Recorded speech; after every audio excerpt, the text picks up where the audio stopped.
রহমতুল্লাহি ওয়া বারাকাতুহু। ডিয়ার ভিউয়ার্স, সবাইকে স্বাগতম এমএস ওয়ার্ডের আরেকটি নতুন ভিডিও টিউটোরিয়ালে। এই ভিডিও টিউটোরিয়ালে আমরা যে ব্যাপারটা নিয়ে আলোচনা করব সেটি হচ্ছে কীভাবে এমএস ওয়ার্ডের ব্যাকগ্রাউন্ড থিম চেঞ্জ করতে হয়।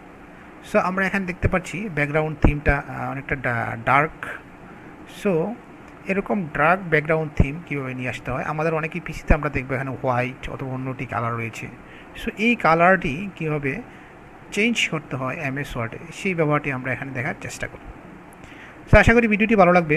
যদি ভিডিওটি ভালো লাগে অবশ্যই শেয়ার করতে ভুলবেন না। আর আপনি যদি আমার ইউটিউব চ্যানেলে নতুন হয়ে থাকেন অবশ্যই চ্যানেলটি সাবস্ক্রাইব করতে ভুলবেন না। চলুন শুরু করা যাক আজকের এমএস ওয়ার্ড ভিডিও টিউটোরিয়ালটি। সো ব্যাকগ্রাউন্ড থিম চেঞ্জ করার জন্য আমাদের যে কাজটি করতে হবে সেটা হচ্ছে আমাদেরকে চলে যেতে হবে ফাইল নামের অপশানে। এখানে ক্লিক করার পরে একটি অপশানস শো করবে এখানে ডাউন সাইডে, লেফট কর্নার ডাউন সাইডে। সো আমরা যখন এটাকে ক্লিক করব, ক্লিক করার পরে এরকম একটি বক্স আসবে।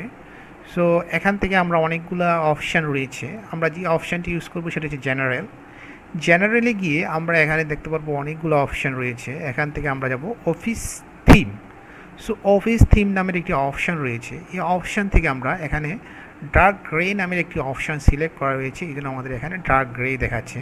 সো আমরা যদি এখান থেকে আমাদের ইচ্ছে মতো থিম নিয়ে নিই তাহলে আমরা দেখতে পারবো কী পরিবর্তন হচ্ছে। চলুন আমরা এখান থেকে একটি থিম চেঞ্জ করে দেখি। সো আমরা যখন এখান থেকে কালারফুল একটি অপশান রয়েছে, এটাকে আমরা সিলেক্ট করি, সিলেক্ট করে ওকে ক্লিক করার পরে আমরা দেখতে পাচ্ছি এখানে একটি কালারফুল কালার চলে আসছে, একটি কালার। সো এটাকে আমরা অন্য একটি থিমে নিয়ে যাই, দেখি অন্য একটি থিমে নিলে আমাদের কী রকম দেখাচ্ছে। সো আমরা যদি ব্ল্যাক দিই তাহলে আমাদের ফুল ফাইলটাই ব্ল্যাক হয়ে যাবে।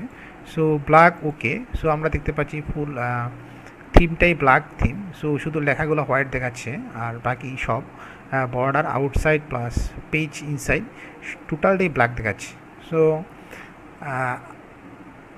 আমাদের ডিসপ্লেটা অনেক সুন্দর দেখাচ্ছে এখন। আচ্ছা, আমরা এটাকে আরেকটা থিম নিয়ে আমরা দেখি কেমন দেখাচ্ছে, ব্ল্যাক। সো এখানে আমরা যদি হোয়াইট দিই, সো হোয়াইট দেখাবে। সো সম্পূর্ণটাকেই সাদা দেখাচ্ছে। সো আশা করি বুঝতে পেরেছেন কীভাবে এমএস ওয়ার্ডের থিম, অফিস থিম কীভাবে চেঞ্জ করতে হয়। ইউজ সিস্টেম সেটিংস যদি, সো সিস্টেম সেটিংস। সো কীভাবে এমএস ওয়ার্ডের ব্যাকগ্রাউন্ড থিম চেঞ্জ করতে হয় আমরা আশা করি আপনারা বুঝতে পেরেছেন। সো ভিডিওটি যদি ভালো লাগে অবশ্যই শেয়ার করতে ভুলবেন না, আর চ্যানেলটি সাবস্ক্রাইব করে অবশ্যই পাশে থাকবেন। আজকে এই পর্যন্তই। আসসালামু আলাইকুম ওয়া রাহমাতুল্লাহি ওয়া বারাকাতুহু।